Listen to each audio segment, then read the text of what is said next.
Téléspectateurs de la chaîne YouTube Jonas Lonkutumpa, la chaîne officielle, suivez désormais votre nouvelle émission Va et dis-leur. Va et dis-leur, c'est l'histoire d'une vie transformée par Jésus-Christ après avoir servi le diable pendant 25 ans. Va et dis-leur, c'est l'histoire du pasteur Jonas Lonkutumpa la Yedidia, aujourd'hui serviteur de Dieu, jadis sataniste.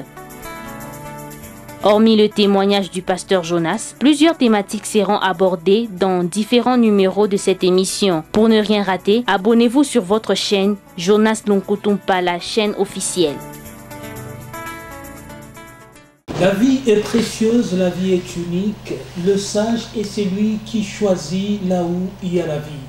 Aimables téléspectateurs, aimables internautes, vous tous qui aimez suivre cette émission Va et dis-leur, nous sommes très heureux de vous savoir nombreux, de partout vous êtes nombreux, vous qui aimez suivre cette belle émission Va et dis-leur. Je sais que l'Éternel nous fait toujours grâce parce que la Bible dit que l'Éternel renouvelle ses bontés chaque matin. Et aujourd'hui nous sommes là encore en vie, nous ne pouvons que lui dire merci.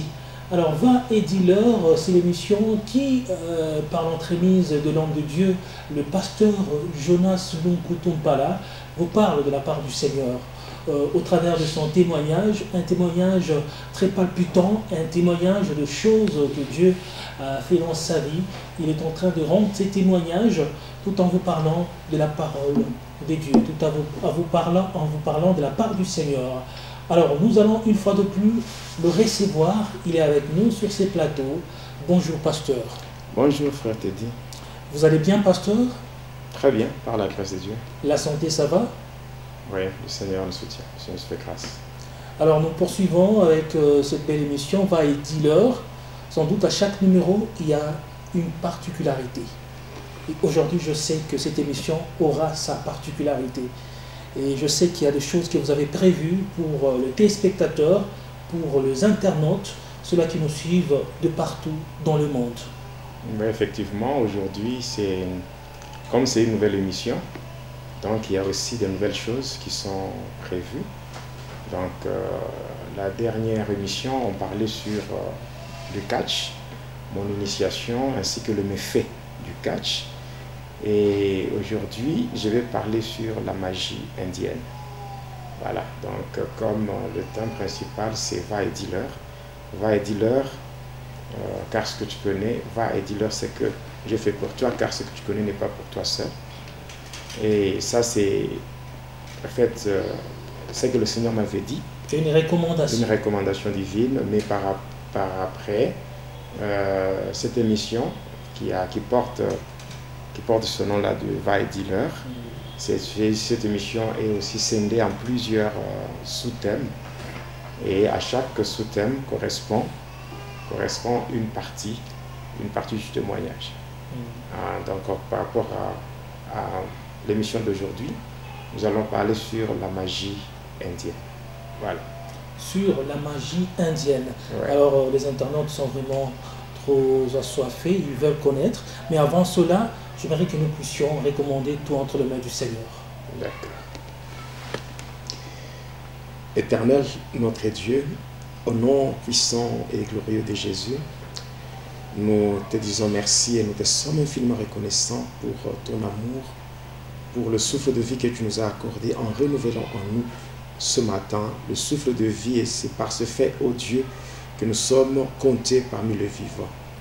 Seigneur, comme il est dit dans les Saintes Écritures, à la loi et au témoignage, car si on ne parle pas ainsi, il y aura point d'horreur pour le peuple. Nous voulons parler de ta part.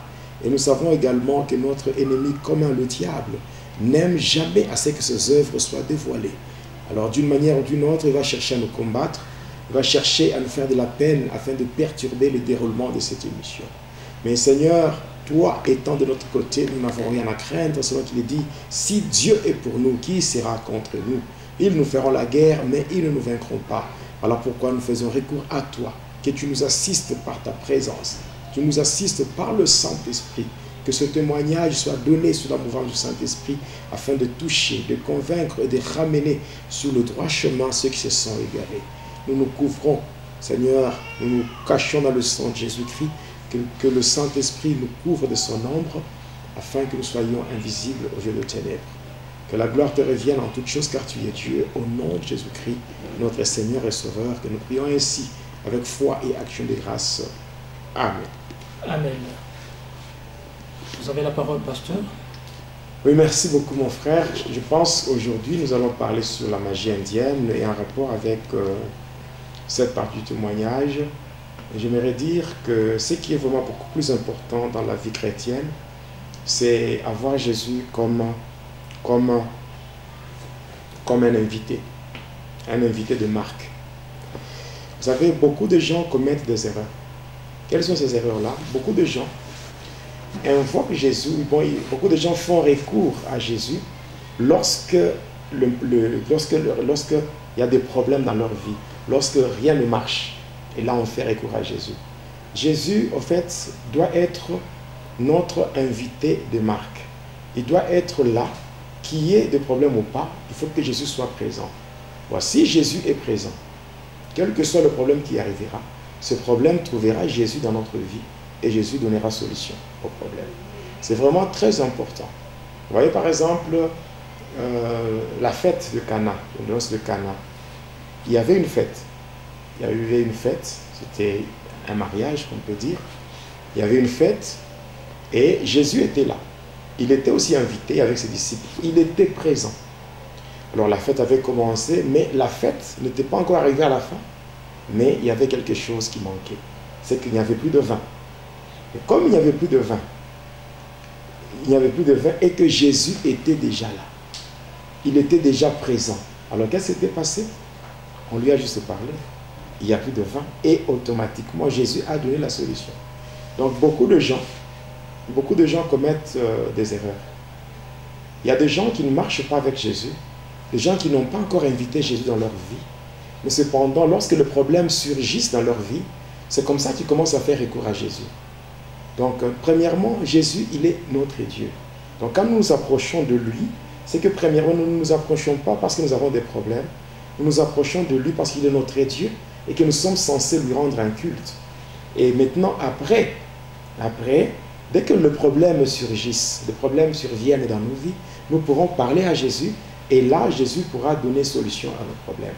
Ça, c'est vraiment un conseil que je vais donner par rapport aussi à la magie indienne. Parce qu'il y a des surprises. Il y a des choses que les gens ne prévoient pas. Mais même si vous ne prévoyez rien, mais que Jésus est présent dans votre vie. En fait, on doit s'approcher de Jésus par amour. Et c'est cela, cette relation doit être permanente et constante. Oui, ce n'est pas une relation circonstancielle seulement lorsqu'il y a des problèmes où on pense à Jésus. On peut dire c'est s'approcher de Jésus d'une manière par intérêt, si je peux dire ainsi. Oui, parce que ce que moi je veux dire, c'est que on doit faire un effort pour marcher avec Jésus. Être avec lui d'une manière permanente. À tout temps. Voilà. Que si le problème doit venir, que ce problème trouve déjà Jésus présent dans nos vies. Et là, Jésus donnera solution. Et lui-même, il ne force personne. Quand on voit Apocalypse 3, le verset 20, il dit, mais voici, je me tiens à la porte, je frappe. Si quelqu'un entend ma voix et qu'il ouvre, j'entrerai. Et quand Jésus entre, non seulement il accorde le salut, non seulement il donne la vie éternelle, mais il prend soin de la personne.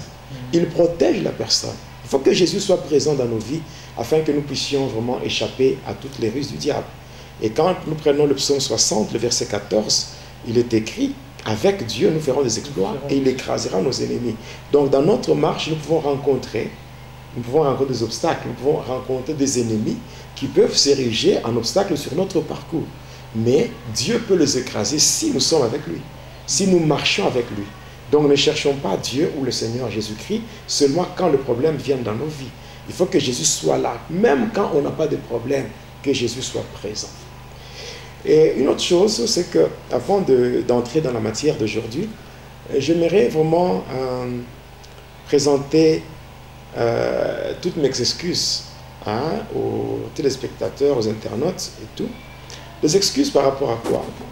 Par rapport au dossier lié au pasteur Christian.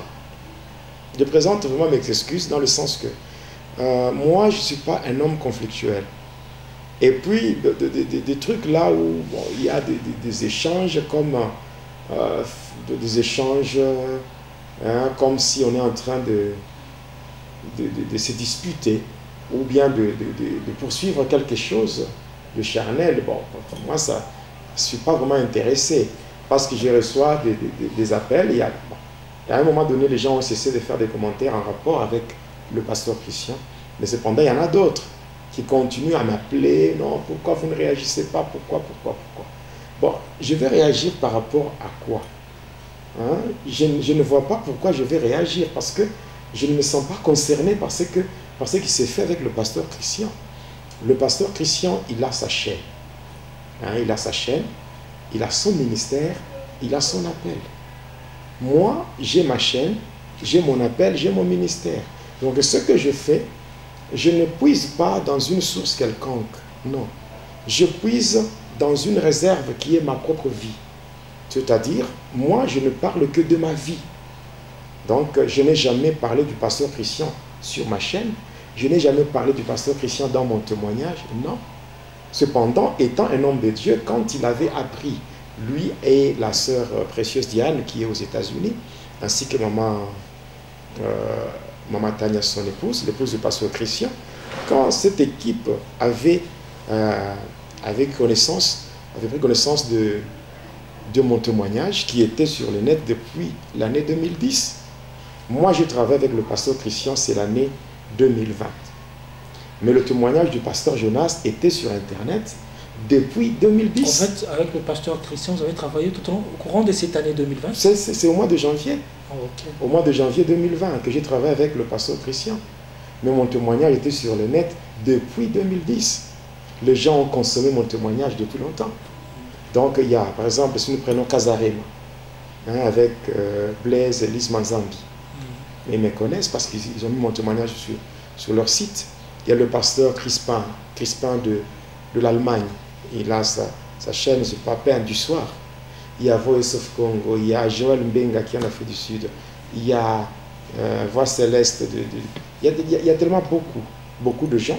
Il y a par exemple Mission Chrétienne pour le Réveil. Il y en a beaucoup qui ont eu à utiliser ce témoignage. D'ailleurs, en passant, je vous signale que je n'ai jamais demandé quoi que ce soit. Et même quand ils ont eu mon témoignage pour le mettre sur Internet, ce n'était pas avec mon accord. Ils sont tombés sur mon témoignage, ils ont trouvé que c'était intéressant et ils ont mis ça sur Internet sans mon accord. Et je n'ai jamais fait de problème à tous ces gens-là. Donc après, le pasteur Christian aussi, il a eu donc la sœur précieuse Diane qui est aux États-Unis. Quand elle a eu mon témoignage, le pasteur Christian a eu mon témoignage. Et ensemble, ils sont dans leur équipe de 3 personnes. La sœur précieuse Diane, maman Tania, et aussi le pasteur Christian lui-même. Ils se sont concertés pour voir comment m'inviter afin que j'intervienne, que je parle pour le compte de leur chaîne, la chaîne du pasteur Christian. C'était juste une collaboration. Et il m'a appelé, je suis allé, j'ai travaillé. Donc j'ai travaillé avec lui pendant un petit temps et on s'est séparés. On s'est séparés très bien. Très bien. Mais moi, je trouve anormal qu'on commence à tourner autour de ce sujet-là. J'ai vraiment à tous mes frères, mes sœurs, les internautes et tous les abonnés de la chaîne Jonas Lonkutum par la chaîne officielle. En tout cas, je présente mes excuses parce que je n'ai aucune réaction à donner par rapport à tout ce qui se raconte. Donc, le pasteur Christian, c'est lui-même. Quand vous suivez les toutes premières émissions qu'on faisait avec lui, il a été clair dans son langage. Il a dit, lui-même ne croyait pas aux histoires liées au satanisme, des gens qui venaient du monde de ténèbres pour venir témoigner que voilà, j'étais ceci, j'étais cela. Et lui, il a dit qu'il ne croyait pas à ces choses. N'est-ce pas? Et que par après, quand il était à New Delhi, c'est là que le Seigneur Jésus lui-même lui avait parlé. Suivez bien les premières émissions là qu'on a fait avec le Kinshasa. Il a dit que le Seigneur Jésus l'avait interpellé et lui a dit, je vais t'envoyer vers mon serviteur Jonas. C'est lui-même qui a parlé de ça, non? Que c'était Jésus qui lui avait dit de me contacter. Moi, personnellement, je ne connaissais pas le pasteur Christian, je ne le connaissais même pas. Je ne le connaissais même pas. Et c'est lui qui m'avait appelé pour dire qu'il avait à me parler. Donc, quand je lui avais accordé le temps, c'est là qu'il me dira que le Seigneur Jésus lui-même. Et quand je parle comme ça, je prends Dieu à témoin. Il dit, le Seigneur Jésus lui-même m'a dit de t'appeler pour qu'on fasse un travail. J'ai dit, ah bon, comme c'est le Seigneur qui t'a dit ça, je ne peux pas m'opposer au Seigneur. Voilà pourquoi j'ai accepté, je suis allé, j'ai travaillé. Et ce travail a été fait et ça a été mis sur sa chaîne. Et ça a permis aussi d'évangéliser. Oui, d'évangéliser, de gagner les âmes et même d'alimenter sa chaîne. Donc, ce n'est pas une mauvaise chose. Mais cependant, tout ce qui s'est fait comme polémique, rumeurs et tout ça, moi, je ne suis pas dedans. Je ne suis pas dedans, d'autres choses pareilles. Je ne suis pas dedans parce que je trouve que c'est la bassesse. Vous vous sentez vraiment clean et pour vous, c'est... Je sens que c'est la bassesse. C'est la bassesse. La bassesse, oui, parce qu'un homme de Dieu, au lieu de travailler pour gagner les âmes, pour chercher à faire ce que Dieu attend de lui, il ne peut pas quand même passer son temps dans des rumeurs, des polémiques, des choses à dormir debout. Je ne peux pas. Je ne peux pas. Et aussi, il y a d'autres qui m'appellent par rapport au témoignage que le pasteur Joël Christian, il y a des trucs, des histoires avec, je pense, le frère, je ne sais pas comment encore son nom, le frère Mathieu Badioko. Mathieu Badioko, il y a aussi l'évangéliste Éloge Ekisi qui est au Canada. Bon, moi je suis clair dans mon langage, parce qu'il faut que les choses soient claires, il faut qu'on évite les zones d'ombre. Moi, je donne le témoignage de ma vie, de ce que le Seigneur a fait dans ma vie. Le pasteur Christian m'a appelé pour un petit moment où on a passé un temps avec lui pour un travail, selon que lui-même avait dit que c'est le Seigneur qui lui avait demandé de me contacter. Et j'ai obéi à cette instruction venant du Seigneur et j'ai fait. Parce que c'est un pasteur, le pasteur Christian. En tant que pasteur, je lui dois du respect. Et par rapport au respect que je dois à un homme de Dieu, et qui m'a parlé de la part du Seigneur, j'ai accepté parce que c'est un homme de Dieu qui m'a parlé de la part du Seigneur. Et je suis allé répondre à cela. C'est tout. Et pour ce qui se passe entre, je ne sais pas, le frère Badioko, c'est Mathieu Badioko. Moi, je ne le connais pas. Je ne connais pas. Le frère Éloge, ou l'évangéliste Éloge qui est au Canada, c'est un frère à moi. Je dirais que c'est un jeune frère. C'est un jeune frère à moi. Je le connais en tant que jeune frère. C'est tout. Et par rapport à toutes ces choses-là, moi, je ne suis pas dedans. Je dis bien, je ne suis pas dedans. Je ne suis pas dedans.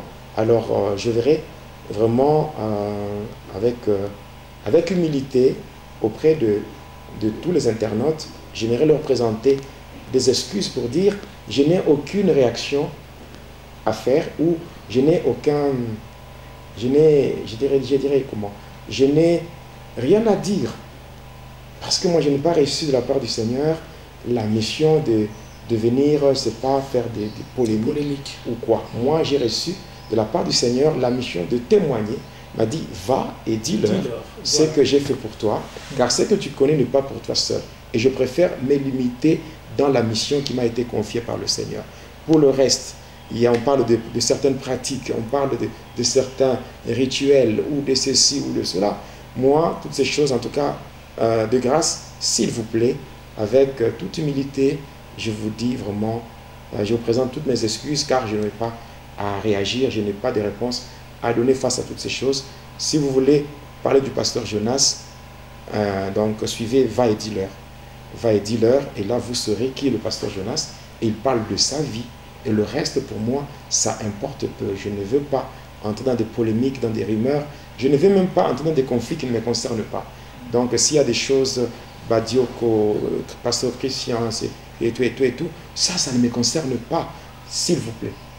S'il vous plaît, en tout cas de grâce, restons dans notre sujet, Va et dis-leur, et ça c'est vraiment important. En fait, c'était aussi important, c'est mis au point. Ouais. Alors là, on peut parler, parce que vous avez dit que vous devriez parler de la magie indienne aujourd'hui. La magie indienne, c'est la magie indienne que je vais expliquer aujourd'hui. On appelle ça la haute magie indienne, ou la magika. C'est-à-dire c'est une fusion de deux magies. Maintenant, comment est-ce que je me suis retrouvé dans cette magie? C'était en rapport avec, d'abord, ça a commencé avec le catcheur là. Bien sûr, quand on s'était séparés et que lui était parti, à Kolwezi. Moi, j'étais resté à Likasi. Je faisais tellement beaucoup de choses négatives, des dégâts, et mes parents étaient là pour réparer, pour payer, réparer les dégâts que moi je causais suite à ce comportement barbare et bizarre que j'avais avec le fétiche que j'avais. Donc ce pouvoir-là de Zagam, Tarzan moteur et toutes ces choses-là. Donc ça m'a mis dans une situation où j'étais incontrôlable parce que j'étais vraiment animé par de mauvais esprits qui me poussaient à faire du n'importe quoi. Ainsi, je me rappelle, une fois, je sortais avec une fille là, j'étais avec elle dans des relations de copinage. Alors étant dans les copinages, un jour, j'étais avec elle devant une buvette, donc devant un bar. Alors on était en train de causer et subitement son père était arrivé. Alors quand son père nous avait vus, la première des choses que le père avait faites, c'était de tabasser sa fille. Il avait giflé et tout, sa fille était tombée par terre et puis quand c'était relevé, il avait pris fuite. Il était resté là. J'ai regardé, je ne savais pas quoi faire en fait. Il était dans ses droits parce que je n'étais pas son beau-fils. Officiellement. Non. C'était vraiment... Il était dans ce droit, si on peut le dire comme ça. Il était dans ce droit parce qu'il m'avait trouvé, m'avait surpris avec sa fille. Et comme ça, je le regardais, je ne savais pas quoi lui dire, je le regardais. Mais à ma grande surprise, ce papa-là, au lieu de m'aborder ou bien au lieu de me parler, mais lui il voulait m'attaquer, m'agresser physiquement. C'est comme ça, quand il commençait à s'avancer vers moi pour chercher à me toucher, directement le clou qui était en moi, donc ce pouvoir-là de Zagam, Tarzan moteur, ça commençait déjà à se manifester. Et quand il est venu vers moi, je l'avais tabassé, et je l'avais laissé par terre. Et j'étais parti. Après, un jour, quand j'étais parti voir ma mère, j'arrive à la maison pour voir ma mère. On était en train de causer. Pendant qu'on causait, et ce papa-là, que j'avais tabassé, était arrivé. Il était venu se plaindre auprès de ma mère comment je l'avais tabassé parce qu'il m'avait surpris avec sa fille. Il avait parlé de beaucoup de choses. Et ma mère s'était excusée auprès de ce papa pour lui dire vraiment qu'elle était désolée par rapport à ce qui s'était passé et que s'il y avait des choses à arranger, elle allait le faire. Ce papa avait compris, elle était partie. Et par après, ma mère était restée là en train de tonner sur moi par rapport à cet événement-là. Et elle était aussi dans ce droit, en tant que parent, elle ne pouvait que faire cela. Mais, curieusement, pendant qu'elle parlait comme ça, je m'étais fâché et le fameux clou-là commençait encore à souffler dans mon corps. Et là, j'ai commencé à avancer vers elle, je m'approchais vers elle. Là, juste, en fait, l'intention, c'était de la tabasser. Oui. Ouais, un peu, quand on est sous la domination des démons, quand on est sous l'emprise du diable, voilà, on n'est pas normal. Oui. On n'est pas normal. Et en fait, le clou qui était en toi, donc à chaque fois qu'il y a l'attaque, à chaque fois que tu te sens énervé, ça te met déjà dans une position inconfortable, tu te sens vraiment qu'il faut se défouler, il faut se battre. Il faut frapper quelqu'un. Et quand je frappais, c'est que je peux frapper, mais la personne va sentir comme si on enfonçait un clou dans son corps avec un marteau. Et c'est comme ça que j'étais devenu compliqué. Il y a une fois que j'avais tabassé, j'avais tabassé 2 frères d'une même famille. Pendant que je les tabassais là, l'un des frères avait ramassé une pierre de moellon, et il l'avait lancé sur moi. La pierre m'avait touché au niveau de la poitrine, au niveau pectoral, et ça m'avait touché là, je n'avais rien senti, mais la pierre était rentrée. Et la pierre était rentrée sur le monsieur lui-même. Donc là, une grosse pierre comme ça de moellon m'avait jeté sur moi. Ça m'avait touché, la pierre était rentrée pour tomber sur le monsieur qui l'avait lancé sur moi. Donc c'était comme ça. Donc, même lorsque la pierre m'avait atteint au niveau de la poitrine, je n'avais rien senti. Même pas une simple douleur. Donc vous étiez comme un animal. Donc le corps était déformé, transformé. Transformé. Oui. Cette sensation naturelle. Non, non, tout cela ne se manifestait pas chez moi. Et c'était bizarre. Et c'est comme ça quand j'ai avancé vers ma mère. Or, en réalité, un enfant est censé honorer son père et sa mère. Voilà, selon la Bible, il y a une promesse liée à cela. Honore ton père et ta mère afin que tu sois heureux et que ton séjour soit long sur la terre. Mais cependant, moi, je n'étais pas vraiment normal. Et puis là, je m'approchais. Juste quand j'étais presque à 2 mètres d'elle, c'est comme ça que je m'étais arrêté. J'ai dit, en fait, si tu as eu le courage de me parler comme ça, c'est parce que tu m'as vu chez toi. Désormais, tu ne me verras jamais chez toi. Et c'est comme ça que j'avais quitté. Je suis parti. J'étais parti pour habiter à l'hôtel. J'étais en 5e des humanités, au collège, tout à Zamir, à l'ICASI. J'avais du coup même abandonné les études. Et tellement que au collège, tout le monde savait, je brillais tellement à l'école. Bon, en fait, ça, c'est pas le diable. C'est pas le diable, c'est Dieu. Parce que l'intelligence vient de Dieu. C'est Dieu qui m'avait fait créé. Naturellement. Naturellement, oui.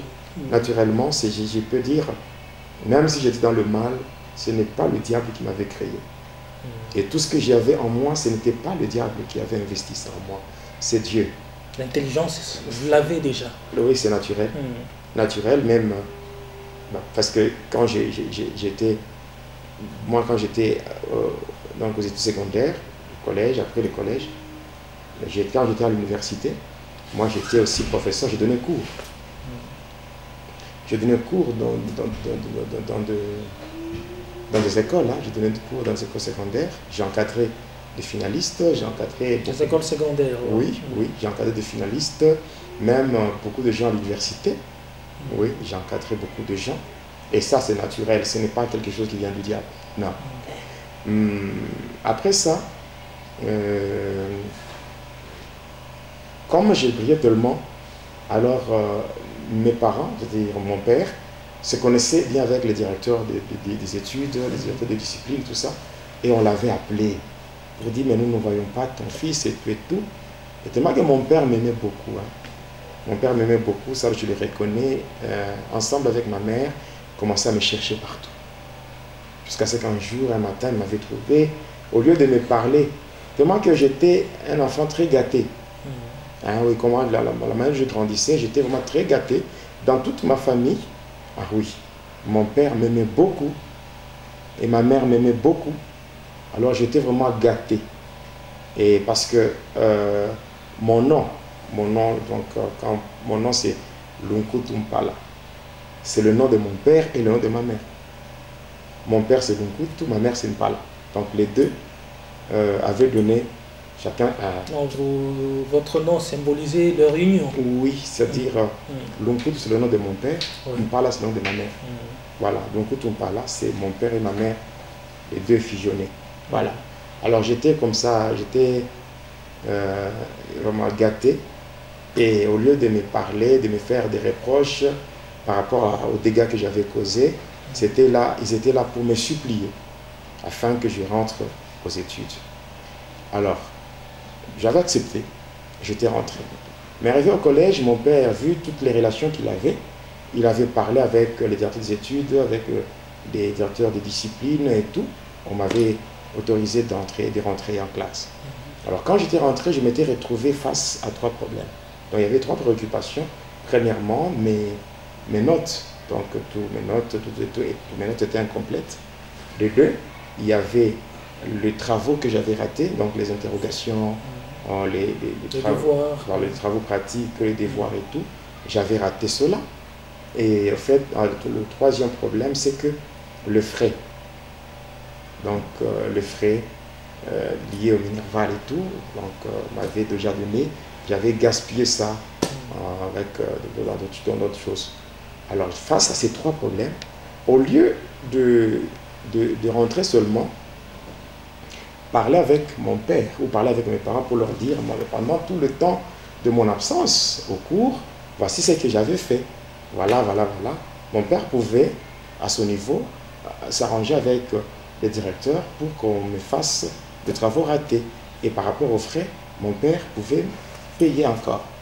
Mais au lieu de ça, au lieu de parler avec mon père, comme j'étais déjà un rebelle, hein, déjà dans ma tête, il y avait la rébellion. Et par rapport à cela, qu'est-ce que j'avais fait? J'avais décidé de chercher une solution par moi-même. Et c'est comme ça que j'étais en train de réfléchir et l'idée qui m'avait été donnée par ce catcheur-là m'était revenue. Il m'avait dit que pendant son absence, si je rencontrais un problème, je devais seulement me rendre sur l'avenue où elle est, dans la commune de Tchoukoula, à Likassi. Je devais rencontrer un papa là qui devait m'aider pour voir comment remédier à tout ce que je pouvais rencontrer comme problème. Et c'est comme ça que moi, j'étais parti. J'étais parti sur l'avenue où elle est et j'avais rencontré cet homme. C'était un papa là, originaire de Kisangani. Alors quand je suis arrivé, je m'étais présenté au nom de ce catcheur-là. Alors quand je m'étais présenté, il était content du fait que j'avais cité le nom de ce catcheur. Et ce catcheur-là, c'était en fait son fils spirituel dans la magie. C'était lui qui avait initié ce catcheur-là. Et c'est comme ça, quand je lui avais parlé de tout ce que nous avons eu comme parcours avec le catcheur, il était content, il dit non, voilà, il était dans la joie, il m'a dit en tout cas, c'est encore moi qui l'avais formé et tout. Il m'avait donné tous les détails. Et après, comme cela, il m'avait invité pour que je le rejoigne dans sa maison. Nous étions entrés dans son salon, on était assis. Après, à un moment donné, il m'avait dit de l'attendre. Et il était entré dans sa chambre. De là, il est venu avec un colis. Il y avait dans ce colis, il y avait des éléments. Il m'avait donné, il m'avait d'abord demandé de lever mon pied. Et il avait prélevé, il avait pris la poussière de la plante de pied. Il avait pris ma salive et aussi mes cheveux, mes ongles, il l'avait mis dans un mouchoir rouge. Après cela, il était parti pour revenir avec ce colis. Et dans ce colis, quand il l'avait ouvert, il y avait un stylo. Il y avait un stylo, il y avait une baguette là. Donc c'était un bâton. Après ça, il y avait aussi un parfum. Voilà. Alors, il m'avait expliqué que le stylo là, c'était le stylo magique. Le stylo magique qui venait de l'Inde. Et qu'avec ce stylo, je pouvais, quand je suis à l'école, je pouvais l'utiliser. Il m'avait donné aussi le bâton magique égyptien. C'était que je pouvais envoûter les gens avec ça pour leur soutirer l'argent. Et enfin, il y avait le parfum là, c'était le parfum de l'intelligence pour pouvoir soumettre ma volonté. Donc si je parle à quelqu'un, je peux me connecter à son esprit. Donc c'est une sorte de télépathie. Alors il m'avait remis toutes ces choses. Et il était parti, il m'avait dit de revenir le lendemain. En fait, si je commence avec le stylo magique, dans la magie indienne, par rapport au stylo magique, qu'est-ce qui se fait? C'est lui qui détient le stylo magique, il n'étudie pas. Il ne fait pas la révision des matières. Lui, c'est seulement quand il arrive dans la salle d'examen. Dans la salle d'examen, oui, voilà. Quand il arrive là-bas, qu'est-ce qu'il va se faire? Quand il arrive là-bas, dès qu'il y a les questionnaires, lui, il touche seulement son stylo. Dès qu'il touche son stylo, il commence à écrire. Vu que le stylo glisse sur la feuille et les réponses apparaissent. C'est ce qui se fait. Mais le stylo, quand le stylo glisse, il y a les réponses qui apparaissent. Mais en réalité, ce sont les démons qui circulent dans l'auditoire ou dans la salle de classe, qui volent la matière dans les têtes de ceux qui ont étudié. Pendant ce temps-là, ceux qui ont étudié tombent dans l'oubli, donc dans un trou de mémoire. Ils oublient ce qu'ils ont préparé. Et maintenant, toutes les réponses sont récupérées par les esprits et on commence à les utiliser.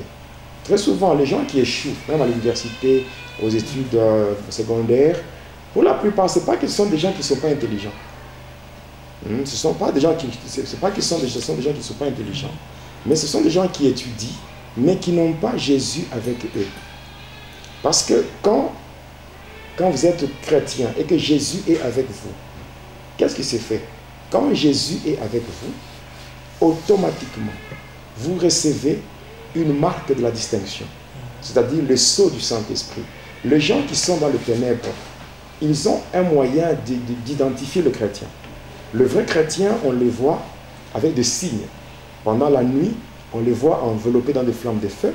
Pendant le jour, on les voit avec une étoile qui brille sur leur visage. Même quand vous êtes un chrétien, vous êtes dans l'auditoire, vous êtes, je ne sais pas, dans une salle de classe. Les démons ne peuvent rien voler dans votre tête s'ils voient une marque de Dieu sur vous. C'est le symbole d'appartenance à Dieu. Même il est dit dans Éphésiens que nous ne devons pas attrister le Saint-Esprit que nous avons reçu pour notre rédemption. En fait, eux la voient, mais parfois la personne elle-même ne peut pas voir ça. En fait, c'est clair. Le Saint-Esprit, c'est le sceau de la promesse de Dieu. Okay. Ouais. Maintenant, quand une personne est en Christ, directement, la personne est scellée. Est scellée. La personne porte Jésus-Christ. Il est dit dans Galates 3, 27, vous qui avez été baptisés en Christ, hein, vous avez revêtu Christ. Et cette marque-là, ça peut se perdre, ça peut s'effacer si la personne péché. La personne, quand on commence à attrister le Saint-Esprit en faisant des choses qui ne sont pas conformes à la volonté de Dieu, là, on est en train de chasser. On est en train de perdre cette marque de distinction. Parce que cette marque, c'est le symbole d'appartenance à Dieu. Parce que en fait, même dans le monde des camps de sorciers, les sorciers se reconnaissent passant par leur marque. Ils peuvent regarder l'autre et dire, on voit le signe, ah, celui-là, il est de notre confrérie ou de notre fraternité sorcière. Mais cependant, quand on regarde, on ouvre les yeux mystiques, les yeux des ténèbres. Quand on regarde, on peut voir quelqu'un, on dit, ah, celui-là, il appartient à quelqu'un d'autre. Si vous osez l'attaquer, vous aurez affaire à son maître. Voilà pourquoi le chrétien, le vrai chrétien, ce n'est pas au chrétien d'avoir peur de satanistes. C'est aux satanistes d'avoir peur de chrétiens. Pourquoi? Parce qu'un chrétien appartient à son maître qui est Jésus. Et quand vous appartenez à Jésus, Jésus lui-même laisse sur vous une marque de distinction, le symbole d'appartenance. Et même quand je suis en train de marcher, peut-être physiquement, tu ne peux pas voir ça. Mais spirituellement, ceux qui ouvrent leurs yeux spirituels, quand ils les regardent, ils voient ça et ils tremblent. Voilà. Donc, si vous avez cette marque de distinction, ici, cette marque n'est pas liée à l'âge. Cette marque n'est pas liée, ce n'est pas donné aux femmes ou aux hommes.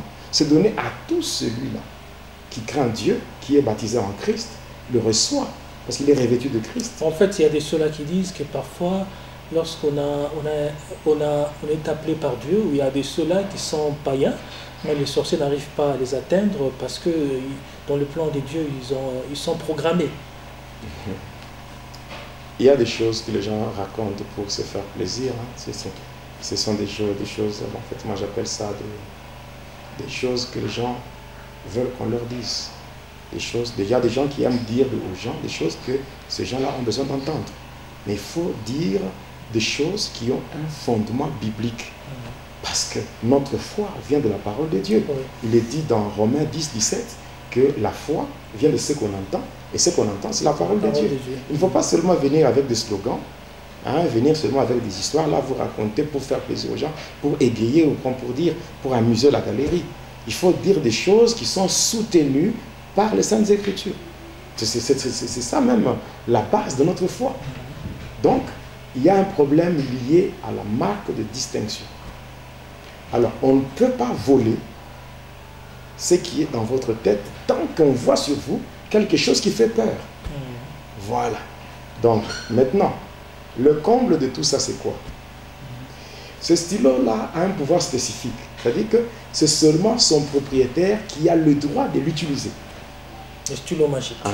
Maintenant, s'il déposait, par exemple, il dépose son stylo, automatiquement, ceux-là qui étaient dans les trous de mémoire, ceux-là qui avaient oublié ce qu'ils avaient étudié, tout revient dans leur tête. Et très souvent, c'est lorsque on demande est-ce que déposer le stylo ou c'est le moment de remettre les copies et tout. C'est comme ça que les gens se retrouvent, non, je vais écrire quelque chose, mais c'est trop tard. Et tu te sens que maintenant, là, les idées viennent. Les idées viennent.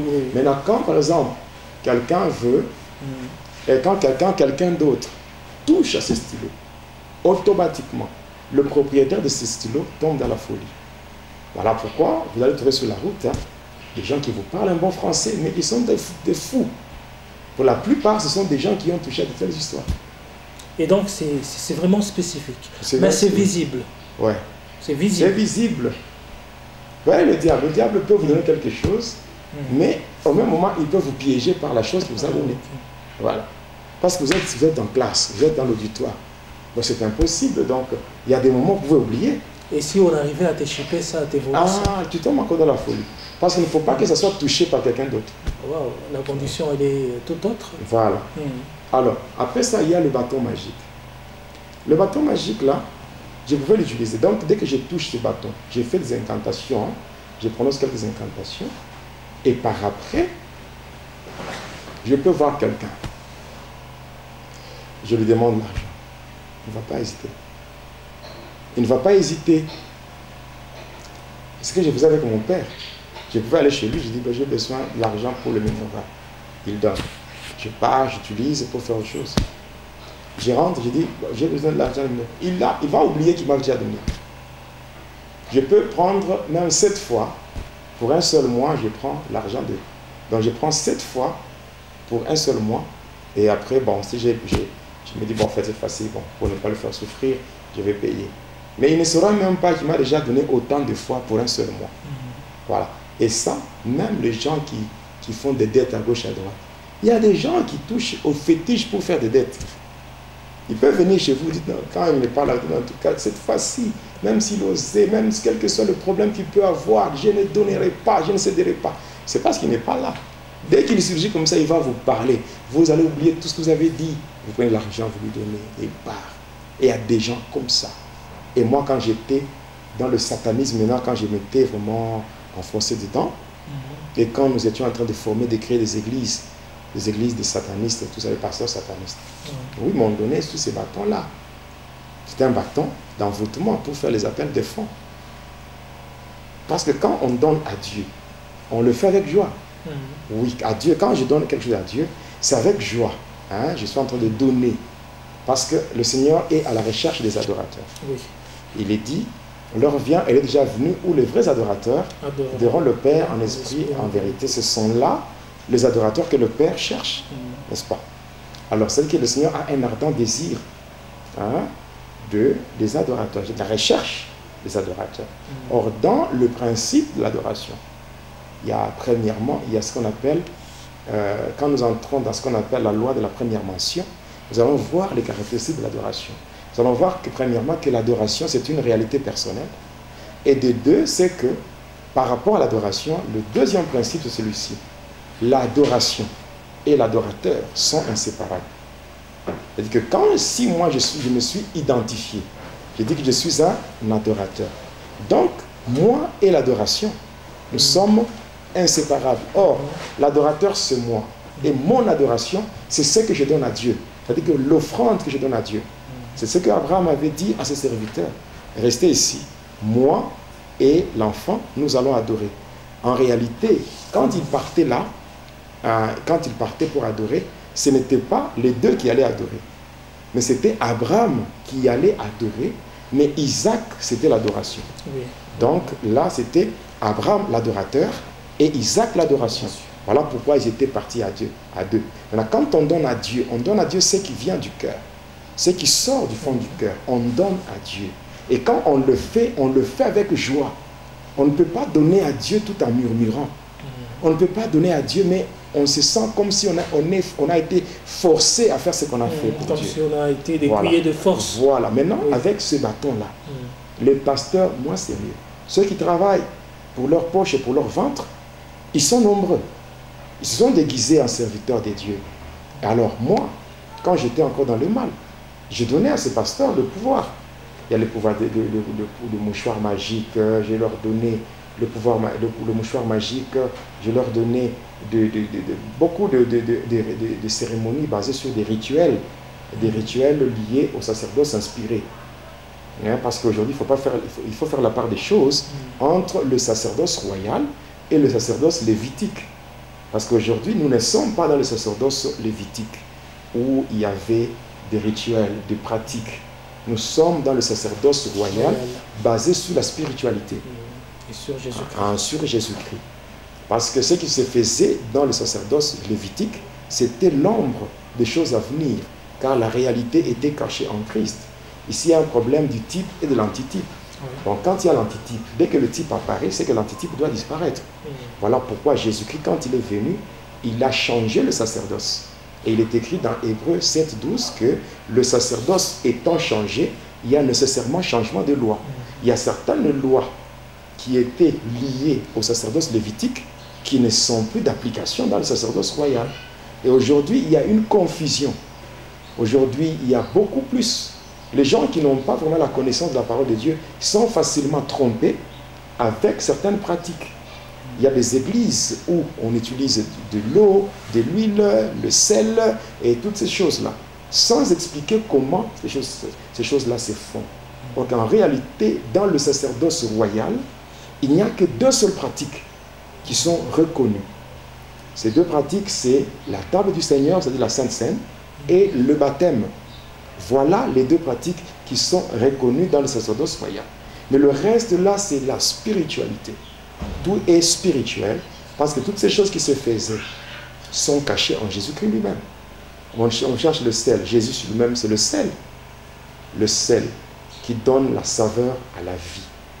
Il y a Jésus qui est lui-même l'eau. Jésus lui-même qui est l'huile, parce que Christ veut dire celui qui est roi. Voilà pourquoi il a dit, l'Esprit du Seigneur est sur moi, car l'Éternel m'a oint. N'est-ce pas? Donc, il y a des choses là qu'il faut éviter. Alors, avec ces bâtons-là, des pasteurs satanistes font quoi? Ils peuvent faire des incantations, ils entrent. Quand il fait un appel, je me rappelle, un pasteur, il disait, moi j'ai reçu de la part de Dieu le don de soutirer l'argent de vos poches. J'ai dit, mais ça c'est du... Vous voyez, quand on sert Dieu, il faut être sérieux. L'église de Dieu n'est pas une poubelle où on est censé venir faire du n'importe quoi. Ce n'est même pas un kiosque où on doit considérer les fidèles comme étant le marchandise de la boutique. Non, il faut connaître... Il y a même des spécialistes en appel de fonds. Non, c'est pas normal. Il y a même des pasteurs qui savent que lui-même, il ne sait pas parler à ses fidèles. Il dit, il faut qu'il appelle quelqu'un pour qu'il vienne, parce qu'on le connaît, on connaît celui-là qu'il est spécialiste dans ce domaine. Non. On doit parler aux enfants de Dieu selon le besoin qu'il y a dans l'église. On leur fait comprendre que nous avons besoin de ça et ça et ça. Et chacun donne ce que le Seigneur lui donnera. Ce que le Seigneur lui mettra à cœur, on donne et on avance avec l'œuvre de Dieu. Oui, c'est comme ça. Parce qu'il y a des fois, on fait des appels de fonds, quelqu'un donne. Et puis quand il sort, il se pose la question, mais j'ai donné comment? Quand on donne à Dieu, on le fait avec joie. Et quand on le fait avec joie, on n'aura même pas de remords. Mais il y a des gens qui sortent, mais qui sont vraiment déçus. Qui disent, mais je ne sais même pas comment est-ce que mon argent est sorti. Je ne sais pas quelle est cette force qui m'a saisi et qui m'a poussé à faire sortir l'argent que j'avais. Et on justifie cela par dire que c'est la force du Saint-Esprit. Non, non. Le Saint-Esprit collabore aussi avec l'homme. Oui. Le Saint-Esprit collabore avec l'homme. Parce qu'il est dit, l'Esprit lui-même rend témoignage à notre esprit que nous sommes enfants de Dieu. Donc il y a une symbiose spirituelle là-bas. Communique avec l'Esprit. Oui. Donc quand le Saint-Esprit te convainc de faire quelque chose, tu vas le faire avec joie. Et après avoir posé l'acte, tu ne vas pas te retrouver triste, déçu avec des remords. Non. Et très souvent, fait quelque chose poussé par le Saint-Esprit, ça s'accompagne avec une certaine tranquillité. La joie, parce que faire quelque chose pour Dieu, d'abord, en fait, même sans nous, Dieu est Dieu. Oui. Même si nous ne donnons pas, l'œuvre de Dieu va toujours aller de l'avant. Parce que Dieu est Dieu. Il n'y a personne qui peut sponsoriser Dieu. D'ailleurs, c'est un privilège si Dieu nous fait participer à son œuvre.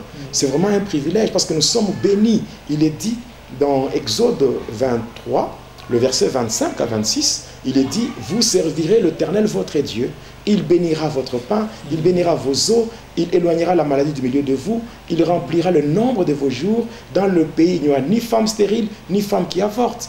Là c'est une litanie de bénédictions liée à l'œuvre de Dieu. En prenant Genèse 49, le verset 25, il est dit, c'est l'œuvre du Dieu de ton Père qui t'aidera, et c'est l'œuvre du Tout-Puissant qui te bénira. le bénédiction des cieux en haut, le bénédiction des eaux en bas, le bénédiction de ma belle ainsi que du sein maternel. C'est clair. Alors quand on fait, parce qu'on obéit à la parole de Dieu, ça nous attire de grandes bénédictions. Mais il ne faut pas qu'on les fasse parce qu'on a été poussé par une force étrangère, une force qu'on ne connaît pas. Et ce n'est pas bien. Très souvent, il y a des gens qui font cela. Voilà pourquoi, dans Matthieu 7, il est dit, à partir du verset 21, le Seigneur dit, mais ce n'est pas tous ceux-là qui disent Seigneur, Seigneur, qui hériteront le ciel. Il y a ceux-là qui viendront pour pas nous qui avons fait ça, ça et ça en ton nom. Le Seigneur leur dira, allez dans le ténèbre, je ne vous ai jamais connu, vous qui pratiquiez l'iniquité. Il y a des gens comme ça. Quand on sert Dieu, il faut qu'on... C'est ce que nous faisons. Si c'est pour Dieu qu'on le fait, alors il faut qu'on le fasse bien. Il faut qu'on le fasse bien afin que tout ce que nous faisons soit le reflet de celui qui nous a appelés. Le reflet de la gloire. Donc, le reflet de la gloire de Dieu. En fait, ce bâton magique... Oui, le bâton magique. Un pouvoir d'envoûtement. D'envoûtement. Le stylo aussi. Le parfum aussi, les parfums d'intelligence. Voilà. Voilà. Moi, quand j'étais même à la faculté, parce que j'ai fait la médecine humaine, donc j'ai fait la médecine humaine, j'ai fait la psychologie aussi, j'ai fait aussi le management. Bon, maintenant, la psychologie, le management, j'ai fait ça après ma conversion. Mais la médecine, c'est quand j'étais encore dans le mal. Il m'arrivait des fois de corriger les professeurs. Il m'arrivait des fois, je peux être je regarde le professeur, il va poser une interrogation, il va poser tout. Je lis même dans sa tête, je connais même ce qu'il va dire. Je peux donner un exercice, il résout, moi aussi je prends une autre méthode, mais nous aboutissons à la même réponse. Et c'était comme cela. Mais beaucoup de gens sont victimes. Il faut vraiment que Jésus soit l'invité de marque de tout le monde. Tout celui qui se dit chrétien doit avoir Jésus dans sa vie comme son invité de marque. Ça, vraiment, j'insiste, vraiment, j'insiste. Et après cela, bon, qu'est-ce qui s'était passé encore? Après avoir remis toutes ces choses, un jour, il va m'appeler. Il va m'appeler pour me remettre des livres que je devais lire avec des incantations en grand nombre. Il y avait le livre là, c'était écrit, un livre qu'il m'avait remis, c'était écrit incantation. Il y avait plus de 300 prières sataniques. Et à la dernière page, il y avait une mention. C'était bien écrit, tout prêtre et magicien. Hein? Tout prêtre et magicien. Là, je vais vraiment entrer en détail lorsque je parlais de la magie sainte. La magie sainte n'est autre que la magie catholique. Or, le catholicisme n'est pas et n'a jamais été une religion de Jésus. Qu'on ne vous trompe pas. Je prends Dieu à témoin et je suis prêt à mettre ma main au feu par rapport à ça. Je me rappelle l'année 2005, quand j'avais, bon, après ma conversion bien sûr, j'étais en train de donner des témoignages sur le catholicisme. J'étais en train de donner des témoignages sur le catholicisme, la magie sainte. Qu'est-ce qui s'était passé? Qu'est-ce qui s'était passé? On m'avait envoyé des bandits, mais armés, qui étaient venus pour me menacer. Et tout, au final, ils avaient jugé bon de tirer sur moi. À bout portant. C'était à Lubumbashi, au niveau de la commune de Katuba. Hein, il y a un endroit là qu'on appelle Machipicha. Hein, là-bas. Oui, on avait tiré sur moi à bout portant, mais les balles n'étaient pas entrées. Ça n'avait pas pénétré dans mon corps. Oui. En fait, en dehors de mon parcours dans le monde de ténèbres, j'ai aussi un parcours avec le Seigneur. J'ai aussi un parcours avec le Seigneur et un témoignage puissant de ce que le Seigneur a fait dans ma vie. Après votre conversion, oui, il y a beaucoup de choses. Je pense qu'on aura aussi à en parler dans cette émission. J'ai déjà été empoisonné plus de 9 fois. Plus de 9 fois, et je suis là. Je suis là. Je suis là, malgré toutes ces choses-là négatives, mais je suis là. Je suis encore en vie. Et voilà. Alors, c'était bien écrit dans ce livre-là, tout prêtre et magicien. Je vais démontrer cela noir sur blanc.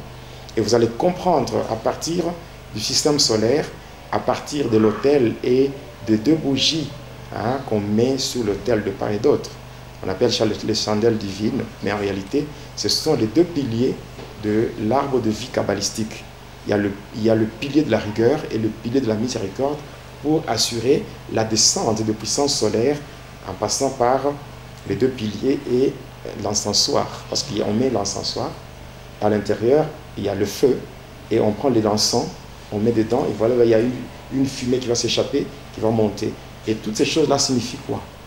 En réalité, ces choses-là n'ont rien à voir avec un culte qu'on rend à Dieu. Ce n'est pas possible. Même en fait, toutes ces pratiques dans l'Église catholique... mais on va en parler. Oui. Moi, je n'ai pas froid aux yeux pour dire la vérité. Il est dit, maudit soit celui qui retient la vérité captive. Il est aussi dit, celui qui cherchera à protéger sa vie la perdra. Mais celui qui perdra sa vie pour la cause de Jésus-Christ la retrouvera. Moi, en fait, je suis quelqu'un qui a déjà connu la mort. Donc, moi, je suis quelqu'un qui est mort et qui est revenu à la vie pour une mission précise. Donc, en fait, ma vie s'était arrêtée déjà depuis le 20 décembre de l'année 2003. Alors, ce que je suis en train de vivre, c'est la prolongation de ma vie. Une prolongation qui m'a été accordée par le Seigneur. Une grâce. Voilà, une grâce. Alors, parce que moi, donc, officiellement, j'étais mort le 20 décembre 2003. Et c'est là qu'il y avait les deuils et tout le monde pleurait. Et on cherchait comment s'arranger, s'organiser pour aller m'enterrer. Mais le Seigneur lui-même m'a ramené de la mort à la vie. Vos proches peuvent en témoigner.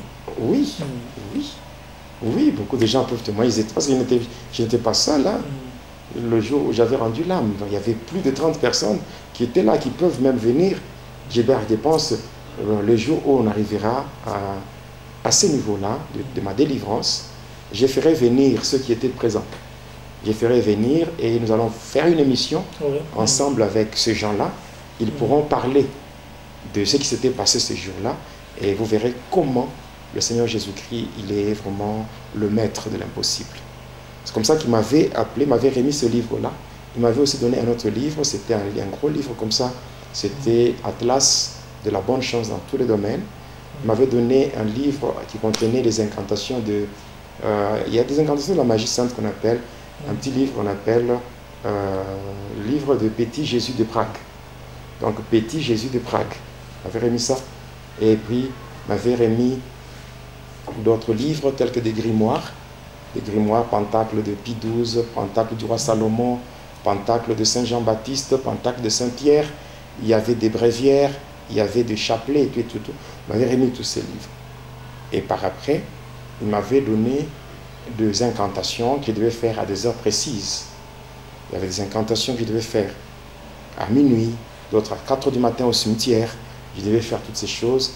Et pendant que je faisais ces incantations, il y avait des poudres qui apparaissaient. Je devais mettre dans le narine, dans la bouche et tout. Et c'était des initiations compliquées qui me faisaient accéder à d'autres choses telles que l'équibalion. Il y avait d'autres langues. Donc ça m'a donné maintenant la capacité d'entendre les différentes langues et de parler aussi. Parce que quand j'étais dans le satanisme, j'ai parlé presque toutes les langues. J'ai parlé le français, l'anglais, l'espagnol et tout. J'ai parlé le latin. Et maintenant, vous avez oublié d'autres langues? Ah, c'était un grand travail. Hein. Un grand travail pour ma délivrance, pour ma conversion. J'ai demandé au Seigneur, aide-moi à oublier ces choses. Je maîtrise bien le français, le swahili, je maîtrise bien. Mais je ne connais même pas pour le moment, je ne connais même pas la langue maternelle, je ne connais pas. Je peux entendre quelqu'un parler. Bon, l'espagnol, oui, je peux entendre un peu. Et bon. En fait, vous avez oublié toutes ces langues-là. L'anglais, oui, j'ai quand même... je parle quand même l'anglais. Mais l'anglais que je parle, c'est l'anglais que j'ai étudié à l'école. Mais à ce temps-là, c'était automatique. Automatique, je parlais toutes les langues, même de la langue indienne, je parlais. Donc, parce que quand on entrait dans des réunions avec Lucifer, il y avait beaucoup de choses. Là, nous sommes qu'au début du témoignage, voilà. Mon frère. Alors, Pasteur Jonas, je sais qu'il y a beaucoup de choses à dire, et surtout pour ce numéro d'aujourd'hui sur la magie indienne, mais le temps, l'heure c'est l'heure. On est obligé de nous arrêter, mais j'aimerais que vous puissiez juste essayer de conclure avant de terminer le numéro d'aujourd'hui. Oui, j'aimerais d'abord dire que nous sommes en train de parler de la magie indienne. Donc pour moi, 3 à 5 minutes, oui. J'aimerais conclure en disant ceci. La magie indienne, que je suis en train d'expliquer, la magie indienne dans laquelle j'ai été initié, c'est ce qu'on appelle la haute magie indienne. On appelle ça la magie Ka. En fait, cette magie est une fusion de deux magies. L'ancienne magie égyptienne et l'ancienne magie égyptienne et l'ancienne magie indienne qu'on appelle la magie hindoue. Alors les deux magies fusionnées donnent naissance à ce qu'on appelle la haute magie indienne ou la magie Ka. Donc cette magie a commencé comment, hein, cette magie-là? En fait, au niveau du siège, le siège de la magie sainte, parce que la magie sainte a deux départements, dans le monde de Lucifer et dans le monde des humains. Dans le monde de Lucifer, le siège de la magie sainte, c'est un état dans un état, c'est-à-dire l'état du Vatican, qui se retrouve dans l'état d'Italie. Alors, à partir de là, on avait dépêché un prêtre du nom de Gandhi. Et c'est celui-là qui devait quitter pour aller implanter la doctrine catholique en Égypte. Donc, c'était ça sa mission.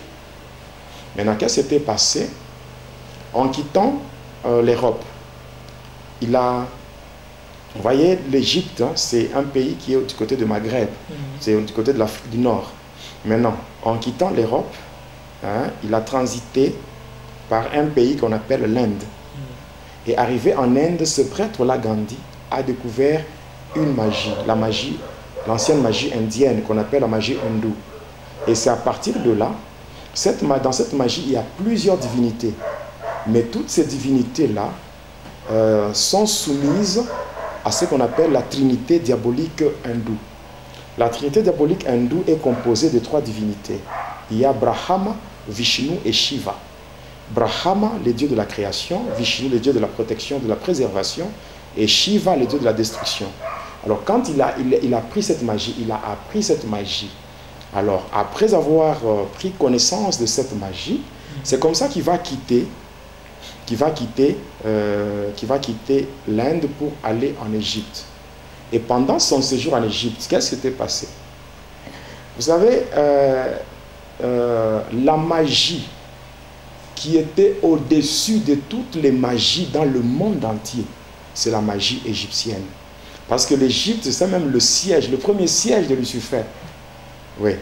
Alors cette magie qui se faisait là en Égypte, et par après, cette magie était, le diable Lucifer était représenté physiquement par le pharaon.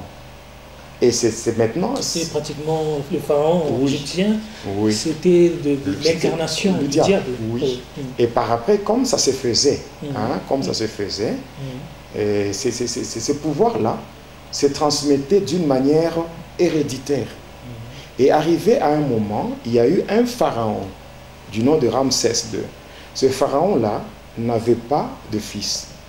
Et avant de mourir, comme il n'avait pas de fils qui pouvait le succéder au pouvoir, il n'y en avait pas. C'est comme ça qu'il va prendre une pierre blanche. Une pierre blanche, c'est là que cette pierre, il va graver le code qui renferme ou qui réunit le pouvoir de toute la magie égyptienne. Et c'est le code de mystère de l'air qu'on appelle Isbramanshare Habramanshare. Il a gravé ça sur cette pierre blanche et il est parti au fleuve Nil. Et c'est là, après avoir fait les incantations, il a jeté la pierre était descendue en profondeur et c'était fini. Maintenant, lorsque ce prêtre-là avait quitté l'Inde, il est allé en Égypte. Pendant son séjour, un jour, il était au fleuve Nil. Et arrivé au fleuve Nil, pendant qu'il faisait ses incantations, la pierre là qui était cachée là en profondeur, il y a de cela plusieurs siècles, plusieurs années, en faisant des incantations, cette pierre là était montée à la surface. C'est comme ça qu'il avait récupéré cette pierre et après avoir lu ce code là, Isbramanshare Habramanshare, il a déchiffré ce code et il est entré en possession de la magie égyptienne. Et ainsi, ayant pris ce qu'il a appris en Inde, donc l'ancienne magie hindoue, avec le code trinitaire diabolique Brahma, Vishnu, Shiva, il fusionne avec la magie égyptienne. Les deux magies fusionnées donnent naissance à ce qu'on appelle la haute magie indienne, qu'on appelle dans le domaine kabbalistique, on appelle ça la magie Ka. Et ainsi même Gandhi, dans le domaine de la magie, on l'appelle le père de la haute magie indienne. C'est cette magie que je vais expliquer. Donc cette magie dans laquelle moi j'ai été initié. Donc là, je ne suis qu'au début. Alors, par rapport à cette magie, vu tous les dégâts qui sont dans cette magie-là, l'envoûtement, dans cette magie, vous pouvez travailler sans rien gagner, mais ceux qui ne travaillent pas, qui sont cachés dans l'ombre, peuvent tirer profit de tous vos efforts. Tout ce que vous fournissez comme sacrifice, eux peuvent tirer profit. Maintenant, l'essentiel, en tant qu'enfant de Dieu, c'est d'inviter Jésus. L'inviter non pas parce qu'on a des problèmes, l'inviter quand on n'a pas de problème. Marcher avec Jésus n'est pas circonstanciel. Jésus ne peut pas être associé à nos vies seulement parce que nous avons des problèmes. Non. Jésus doit être dans nos vies d'une manière permanente. Comme ce que je vous ai dit à la fête de Cana. Jésus était là. Quand il y avait la joie, quand tout marchait bien, Jésus était présent. Mais c'est seulement la fête. La fête avait commencé, les gens étaient dans la joie et tout. Mais la fête n'était pas encore arrivée à sa fin, mais il n'y avait plus de vin. Et là, la joie devait se transformer en tristesse. Maintenant, comme il était là, Jésus, comme il était présent, on lui a seulement dit, ils n'ont plus de vin. Et Jésus a donné solution. C'était le premier miracle. Jésus a transformé l'eau en vin. Et en faisant cela, la joie était encore là. Donc, moi, ce que je dis maintenant aux enfants de Dieu, si Jésus est présent dans votre vie, lorsqu'il n'y a pas de problème, les ennemis peuvent venir, les démons peuvent venir vous attaquer, les agents du diable peuvent venir vous attaquer. S'ils trouvent Jésus dans votre vie, la présence de Jésus, c'est ça même la présence du Saint-Esprit. Parce que le Saint-Esprit, c'est l'Esprit de Jésus-Christ. Et la Bible dit que les ennemis viendront par un seul chemin. Mais l'Esprit de l'Éternel les dispersera en 7 chemins différents. L'Esprit de l'Éternel, c'est ça le Saint-Esprit. Or, le Saint-Esprit, c'est l'Esprit de Jésus-Christ. Alors, si Jésus est présent dans nos vies, si nous l'avons déjà invité, moi j'aime bien rester avec Jésus, même si tout le monde peut m'abandonner, mais je ne prendrai jamais le risque de détruire ma relation avec Jésus. Je peux tout perdre dans ma vie, mais je ne perdrai jamais Jésus. Je resterai avec lui toute ma vie jusqu'à la fin de mes jours, parce que si Jésus est dans ma vie, je suis dans la sécurité. Je suis rassuré. Et toi qui m'écoutes, je lance cet appel. Jésus lui-même, qui est mon invité de marque, je verrai qu'il soit aussi ton invité de marque en acceptant seulement, ce que lui te dit dans Apocalypse 3, le verset 20. Il dit, voici, je me tiens à la porte et je frappe si quelqu'un entend ma voix. Le problème n'est pas d'abord de chercher la solution au problème. Le problème est d'abord de chercher celui qui peut donner solution à ce problème-là.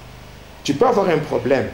Ne cherche pas d'abord la solution au problème. Cherche celui qui donnera solution. Et celui qui donnera solution, c'est Jésus. Il doit être dans ta vie, surtout quand tout marche bien. Et lorsque les problèmes viendront, lorsque les ennemis viendront, ces problèmes et où ces ennemis trouveront Jésus dans ta vie et Jésus finira par donner solution. Voilà pourquoi aujourd'hui je lance un appel à tous ceux qui me suivent. Parce qu'il y a déjà beaucoup de gens qui donnent leur vie à Jésus-Christ, passant par ce que nous faisons. Il y a des gens qui m'appellent, il y a des gens qui m'écrivent, qui donnent leur vie, il y a des gens qui se répandent, il y a même ceux-là qui font la cure d'âme. Tout ça, c'est pour que la gloire revienne au Seigneur et que les âmes soient sauvées. Et nous signalons, s'il y a celui ou la personne qui veut accepter le Seigneur, elle peut nous écrire. Oui, en commentaire, même à partir de nos numéros de téléphone, parce que tous ces numéros sont sur WhatsApp. La personne peut nous écrire, peut nous appeler directement ou nous écrire sur WhatsApp. On saura toujours quoi faire, en passant par l'orientation que le Seigneur lui-même va nous donner. Alors c'est sur une bonne note qu'on a terminé ces numéros d'aujourd'hui. Et j'aimerais qu'on puisse bien terminer par la prière. Oui, Éternel, notre Dieu, il est écrit, le Fils de Dieu apparut afin de détruire les œuvres du diable. Je sais que le diable procède par l'envoûtement, par l'enchantement, par la sorcellerie et par d'autres pratiques. Seigneur, ô Dieu de gloire, tes enfants ont suivi cette émission, ce témoignage. J'aimerais le recommander entre tes saintes et divines mains. Tous ceux qui sont victimes de l'envoûtement, de l'enchantement, de la divination, victimes de pratiques liées à la magie indienne. Je sais et je reconnais, Seigneur, que ta main n'est pas courte pour sauver. Tes oreilles ne sont pas dures pour entendre. Et il n'y a aucune circonstance, ô Dieu, qui peut demeurer constante devant ta main puissante et agissante. Alors lève-toi, ô Dieu, par ta droite triomphante, et que par ta puissance, que le chêne soit brisé, que le lien soit coupé, que l'envoûtement périsse, que tes enfants soient libérés au nom de Jésus. Oui, Seigneur, tu es mort à la croix pour que tes enfants soient libérés. Et il est écrit, vous avez été rachetés à un grand prix, alors ne devenez plus esclaves des hommes. Seigneur, agis, tu es mort pour que ces âmes soient libérées. Oui, il est dit, c'est pour la liberté que tu nous as affranchis. Alors, Seigneur, permets à ce que l'envoûtement soit détruit, que tes enfants soient libérés, quel que soit l'endroit où ils ont été emprisonnés. Laisse que ta main le libère. Tu es celui qui nous tire du filet des loisonneurs.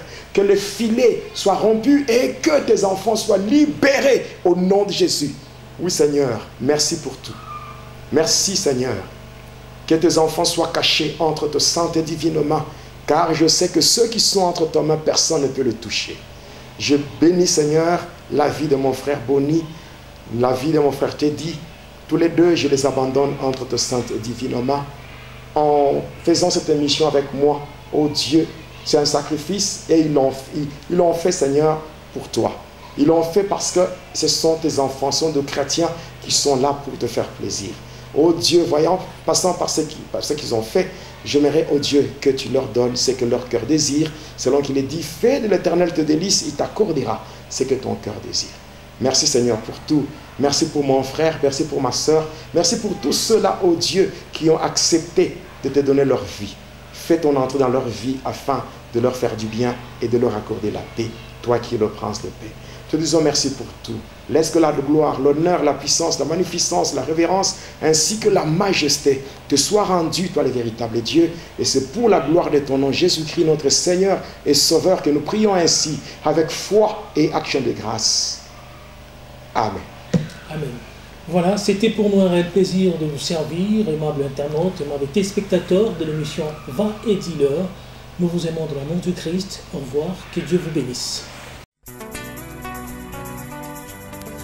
Téléspectateurs de la chaîne YouTube Jonas Lonkutumpa, la chaîne officielle, suivez désormais votre nouvelle émission Va et dis-leur. Va et dis-leur, c'est l'histoire d'une vie transformée par Jésus-Christ après avoir servi le diable pendant 25 ans. Va et dis-leur, c'est l'histoire du pasteur Jonas Lonkutumpa la Yedidia, aujourd'hui serviteur de Dieu, jadis sataniste. Hormis le témoignage du pasteur Jonas, plusieurs thématiques seront abordées dans différents numéros de cette émission. Pour ne rien rater, abonnez-vous sur votre chaîne Jonas Lonkutumpa, la chaîne officielle.